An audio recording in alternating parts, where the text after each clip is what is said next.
తెలంగాణ ప్రభుత్వం రీసెంట్ గా రాజీవ్ యువ వికాసం అనే స్కీమ్ ని తీసుకొచ్చింది. ఈ స్కీమ్ కి ఆల్రెడీ 6,000 కోట్ల రూపాయలని కేటాయించింది ఈ ప్రభుత్వం. సో ఈ స్కీమ్ లో భాగంగా 5 లక్షల అన్ఎంప్లాయిడ్ యూత్ కి సబ్సిడీతో కూడిన రుణాన్ని ఇవ్వనుంది. ఫర్ ఎగ్జాంపుల్ ఈ స్కీమ్ లో భాగంగా మనం కనుక 50,000 కంటే తక్కువ లోన్ ని తీసుకున్నట్లయితే 100% సబ్సిడీ. ఫర్ ఎగ్జాంపుల్ 50,000 తీసుకున్నారు, 100% సబ్సిడీ.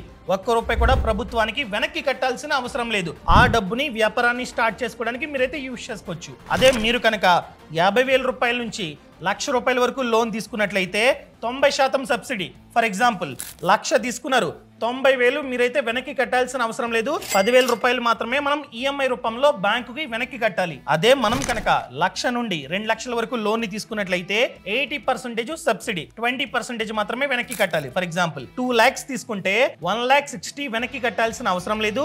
ఓన్లీ 1,000 రూపీస్ మాత్రమే ఈఎంఐ రూపంలో బ్యాంకుకి వెనక్కి కట్టాలి. అదే మనం కనుక 2 lakhs నుంచి 4 lakhs వరకు లోన్ తీసుకుంటే 70% సబ్సిడీ. ఫర్ ఎగ్జాంపుల్ మీరు 4 lakhs లోన్ తీసుకుంటే 2,80,000 వెనక్కి కట్టాల్సిన అవసరం లేదు. ఓన్లీ 1,20,000 రూపీస్ మాత్రమే లోన్ రూపంలో అనగా ఈఎంఐ రూపంలో వెనక్కి కట్టాలి. Only SC, ST, BC, minority and economically backward classes వాళ్ళకి మాత్రమే, అది కూడా అన్ఎంప్లాయిడ్ యూత్ కి మాత్రమే ఈ లోన్ ని శాంక్షన్ చేస్తారన్నమాట. ఈ డబ్బుతో ఈ వ్యాపారాలు మాత్రమే మనమైతే స్టార్ట్ చేసుకోవచ్చు. ఈ స్కీమ్ కి అప్లై చేసుకోవడానికి April 15th లాస్ట్. ఈ స్కీమ్ గురించి మరింత సమాచారం కావాలంటే ఆల్రెడీ వీడియో చేశా, వీడియోని కింద మెన్షన్ చేస్తూ ఉన్నా, ఖచ్చితంగా చూడండి.